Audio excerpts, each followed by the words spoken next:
আজ আমরা চলেছি পৃথিবীর ভূস্বর্গ সুইজারল্যান্ডের এক অপূর্ব সুন্দর গ্রামের সৌন্দর্য উপলব্ধি করতে।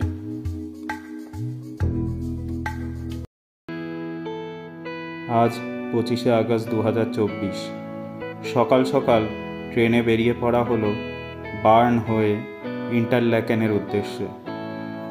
সুইজারল্যান্ডে যত ভারতীয় যায় সবাই অন্ততপক্ষে একবার তো ইন্টারল্যাকেনে যায়।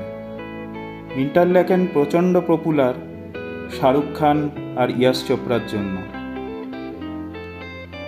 সুইস ট্রেনে জানলার ধারে বসার মজাই আলাদা। বাইরের অপূর্ব সুন্দর দৃশ্য, কোথাও গ্রাম, কোথাও সমুদ্রের মতো বিশালাকার লেক, আর দূরে পাহাড় আর তার ওপরে মেঘ। তবে আজকের দিনটা কিন্তু বেশ মেঘাচ্ছন্ন। সুইজারল্যান্ডে খুব বেশি গরম পড়ে না, তবে খুব বেশি মেঘ হলে অনেক সময় ভিজিবিলিটি নষ্ট হয়ে যায়।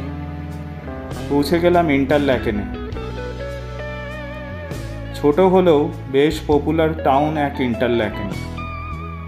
আর সেখান থেকেও আবার রোপওয়ে করে, তারপরে ট্রেনে, এবং তারপরে আবার রোপওয়ে করে উঠতে হবে মুরেন বলে এক জায়গায়। মুরেন এক ছোট্ট গ্রাম, পাহাড়ের কোলে অবস্থিত। পৌঁছে দেখি আজ তো পুরোই দিনটা মাটি হয়ে গেল এই কুয়াশার জন্য। ইন্টারল্যাকেনে কিন্তু কুয়াশা ছিল না, মেঘও ততটা ছিল না, কিন্তু ওপরে পুরো মেঘাচ্ছন্ন। আমি রাস্তা দিয়ে হেঁটে চলেছি, রাস্তায় একটা লোক নেই। 100-150 মিটারের বেশি ভিজিবিলিটিও নেই রাস্তায়, কিচ্ছু দেখতে পাওয়া যাচ্ছে না। তবে পৃথিবীর বহু ট্রেকার এখানে আসে ট্রেক করতে। এখান থেকে নাকি জুংফ্রাউ, যেটা ইউরোপের অন্যতম সর্বোচ্চ শৃঙ্গ, সেটাও নাকি দেখতে পাওয়া যায়। অনেক পাহাড়ের ওপরের যে চূড়াগুলো রয়েছে সেগুলোর দৃশ্য দেখতে লোকজন মুরেনে আসে, কিন্তু আজ ভাগ্যে নেই, কিছুই দেখা হলো না।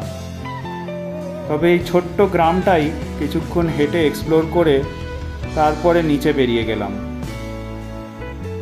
রোপওয়ে করে আবার নিচে আসা। তবে এই রোপওয়ের অভিজ্ঞতাটা কিন্তু বেশ সুন্দর। আর সুইজারল্যান্ডে কিন্তু এই রোপওয়ে বা পাহাড়ের ওপরে রেল আজকের তৈরি নয়, প্রায় 100 বছর আগে তৈরি করে রেখেছে এরা। আর এত সুন্দরভাবে মেনটেন করে তা বলার নয়।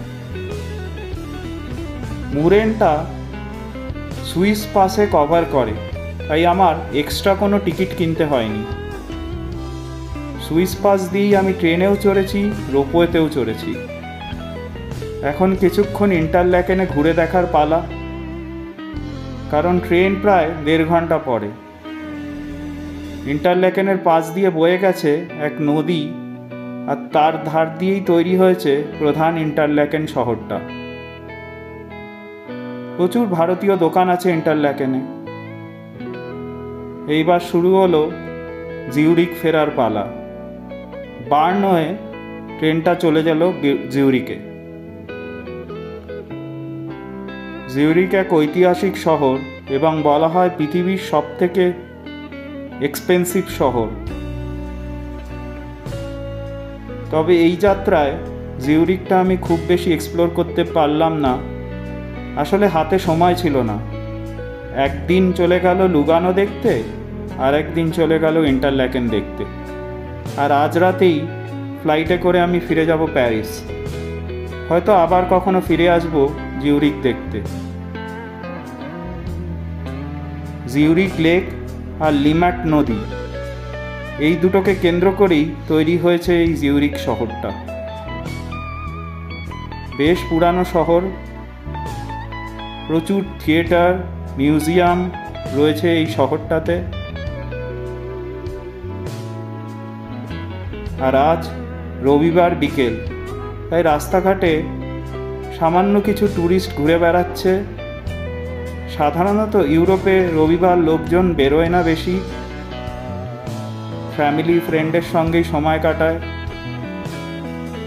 আজ জিউরিখ থেকে বিদায় জানাবো সবাইকে। আবার দেখা হবে পৃথিবীর অন্য কোনো প্রান্ত থেকে অন্য কোনো দিন। লাইক করুন, শেয়ার করুন আর সাবস্ক্রাইব করুন আমার ইউটিউব চ্যানেল। শুভ বিদায় সবাইকে।